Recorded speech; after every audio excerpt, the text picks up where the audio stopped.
You ever earn a kind of quiet that isn't peace so much as proof you showed up? Sun up to sundown. Busted knuckles. Chores that don't care about your plans. That's the quiet I carry. The one you get from walking the same pasture lines your great-granddad staked with a mule and a stubborn prayer, you know what I mean. My name's Cole Mercer. 5th generation on Blue Mesa Ranch, outside Mesa Luna, New Mexico. And I was tightening a hinge on the north gate when the envelope showed up. Thick paper gold crest, a font that tried too hard to be polite. Sage Bluff Preserve Homeowners Association.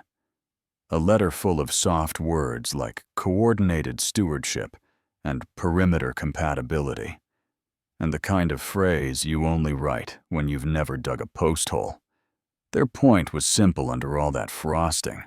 My land visually contributes to their community experience, so they wanted a say in how I graze clear brush, even where I stack hay. My land, their experience. I poured coffee, breathed once, and wrote back with the kind of firmness my people save for boundary talk. Blue Mesa is independently zoned agricultural property, exempt from HOA oversight. Any unauthorized entry will be trespass under state law. Cease contact and respect the fence. I signed like the pen was a branding iron and mailed it certified because paper trails matter. 6 days later, a white Tesla rolled the gravel like it had allergies, and out stepped a woman in a cream blazer with sunglasses big enough to see themselves. "Mr. Mercer," she said. Smile like a brochure. Madeline Pike, HOA President. We recently expanded our environmental concern to contiguous properties. Your northern acreage falls within a 150-foot buffer. We just want to clarify expectations. I leaned on the post and gave her the look my father used when calves tested the wire. Polite, unmovable. "Ma'am, this ranch was here before your cul-de-sac had a blueprint. I'm not a member of your club, and you don't get a vote on my land. Your buffer ends at my barbed wire." She didn't argue, just recalibrated, smoothed her jacket, drove off without looking back. Folks like that don't quit. They rename the next step and call it cooperation. The next step was boot tracks under the mesquite line, where the wire meets the dust arrow tread. Not mine, not my hands. And Javi swore he'd seen 2 guys in fluorescent vests earlier, near the east fence with clipboards and tablets, like they were grading a ranch they'd never walked. That night, I pulled trail cam footage, slowed it there. They were at 10:47 a.m., ducking under the wire in vests that said Sage Bluff HOA 1 with a rangefinder 1, marking a laminated parcel map, like he was checking kitchen cabinets. I burned the clip to a blue thumb drive and showed Sheriff Darnell on my porch while the coffee went cold. "You want to press charges?" he asked, and I said, "Not yet. Show me who told them they could cross." The next morning, he called back with a document that tasted like aluminum, a coordinated oversight permit signed by a zoning official authorizing survey work within a shared risk perimeter zone. Fancy words, fake authority. I drove into town with that permit folded like a bad rumor, dropped it on the records counter, and Miss Beltran, who keeps the county honest with a stare, traced the signature. "Cole, this guy retired 3 years ago, moved to Oregon, and this file isn't in our system." 10 minutes later, she slid me the original parcel folder. Same boundary lines we've had since the Beatles were figuring out harmonies. No environmental corridor, no joint authority. Somebody cooked a map and served it with county letterhead. That night, I called Ruth Calder, property rights attorney out of Las Cruces. 68, mean as a dry wind, and twice as steady. And when I laid it out, she said what I already felt in my ribs. This isn't trespass. Cole, it's coordinated title fraud. Ruth filed a cease and desist, naming the HOA and Pike, personally, plus an injunction request to bar their people from my land and their pens from any document with my parcel number.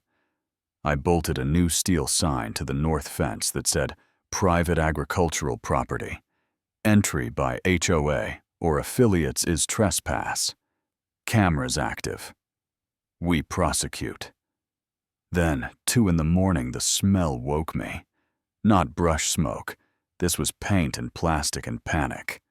I pulled on jeans, grabbed the shotgun that fits my hand, like an opinion sprinted barefoot to the east pasture, and watched the old seed shed, our first barn, go to fire from ground to roof orange tongues in a sky too bored to help. The volunteers rolled up, and we kept it off the tool shed. But by dawn, that barn was a black skeleton, and we'd lost 3 calves, penned close for fence repair. The fire marshal sifted ash with a calm you trust when it's earned, nudged a melted gas can. With his pen, accelerant, he said, like reading a thermometer. Not an accident. I checked the solar cam on the irrigation mast low light, grainy. But there it was, at 1:19 a.m., a light SUV idling outside the fence. Sage Bluff HOA security stenciled on the door, 2 figures hopping the wire, one lugging a duffel. 12 minutes later, a glow like sunrise from hell. Sheriff watched it twice and opened the case. Warned me she'd lawyer up and make it theater, yeah. That happened. The HOA blasted a press release calling my footage manipulated. A Facebook group popped up, called Protect Sage Bluff, with edited clips of my herd and a photoshopped smoke plume curling into their cul-de-sac. My inbox filled with friends, strangers, and one note that read, "Sell while you can." We're just starting. I doubled cameras, added motion lights, dusted off the old drone, told my crew the rule that matters. No one crosses that fence without our name or permission. Then Javi rolled up tight in the face, pointed to a mesquite post, where someone had zip-tied a little black camera aimed at my calving pasture, like it owned the view. I crushed it under my boot until the red light quit blinking and made 2 calls. First to Ruth, second to my niece, Jenna Ray, former journalist turned records bloodhound, who once sunk a multinational polluter with nothing but FOIA and stubbornness. "You want a counter-campaign?" she asked. Already typing. "Not a campaign," I said. Salt the earth under her fake reputation. Jenna drove up in a dusty Subaru. We spread everything on the kitchen table. The map, the arson video, the letters, and she started pulling threads. Within a day, she had an alias. Ava Hollings, a California HOA board member 10 years back, who tried a nearly identical stunt. Fake overlays, stacked petitions. Settlement with an NDA, new name, new zip code. Then came the twist that pulled the pin out of everything. Jenna found a pre-development agreement signed with a real estate investment group called Clearwater Meridian, dated 6 months before Pike became HOA president. A plan for a luxury eco-retreat and boutique golf course with the centerpiece plotted exactly where my seed barn had stood. Their timeline hinged on acquiring or neutralizing Blue Mesa. Sustainable serenity. The brochure said, money dripping off the vowels. We built a dossier like a wall, parcel screenshots, county confirmations archived, HOA minutes, corporate ties chained like paper dolls. And Ruth set a hearing for a preliminary injunction to freeze the HOA's hands and keep them off my boundary for good. Court day was red brick scuffed floors, and a judge with a hawk's patience named Noel Rusk. Pike walked in with 2 lawyers and a little man, whose Bluetooth blinked like it was proud she didn't look at me, because you don't look at fences you plan to move with paperwork. Ruth laid out the timeline clean and mean. Then we ran the fire footage on a screen big enough to make the room lean forward. Jenna took the stand as a citizen researcher and clicked through the slideshow, overlapping parcel shell LLCs, sharing mailboxes, and that Clearwater agreement with Pike's signature in ink that didn't know it would one day sweat under courtroom lights. The room tightened.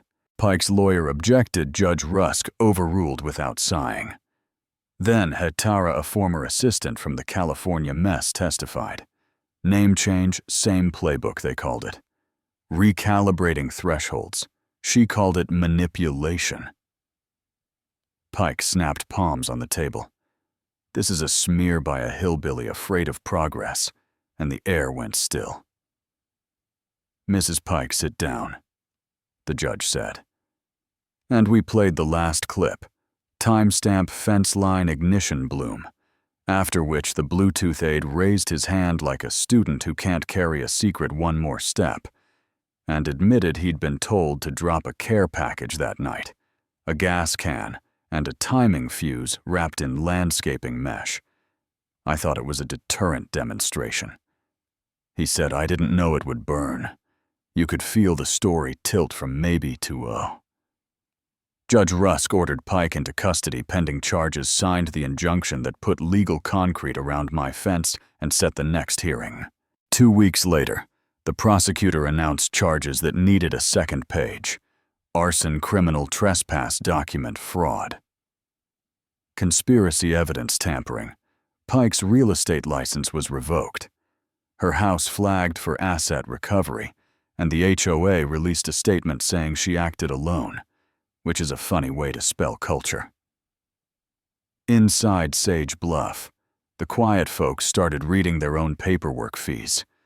Doubled landscaping contracts, boomeranged back to shell companies, consulting invoices to nowhere. Out on Blue Mesa, we didn't throw a party. We exhaled. We rebuilt the seed barn with clean metal and better ventilation, installed solar along the east wing, replaced the calves we lost, and welded a new arch over the gate that reads, Blue Mesa Ranch, Estorte 1930, not subject to your HOA. 6 months later, I testified at the State House in Santa Fe. Not a speech, just the straight story of a glossy letter that thought it outranked a lineage. How easy it is to twist a permit if nobody checks the signature. How fast a rumor outruns the truth. How stubborn a person can be when the land under his boots taught patience the hard way.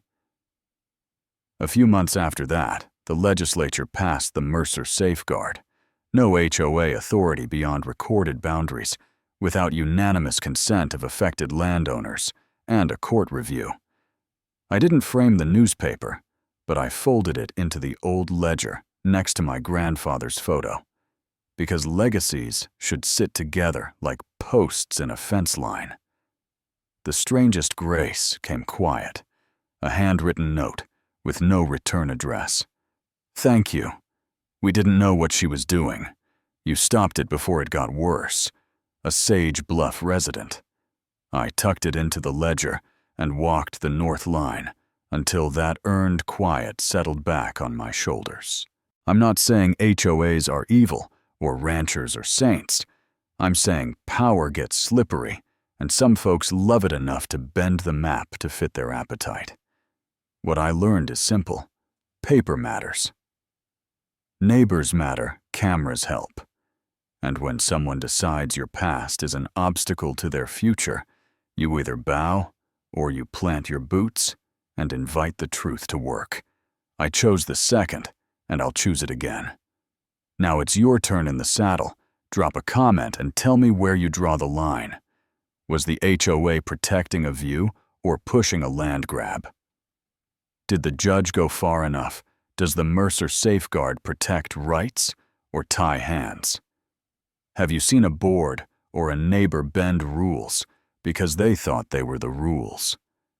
Tell me your stories, your pushback, your what would you do moments, because the only thing that beats a bad story is a true one told straight. If this hit home, subscribe, hit the bell, and share it with the one person in your life who believes a clipboard makes them king. Then meet me back here next week, same trail, same truth.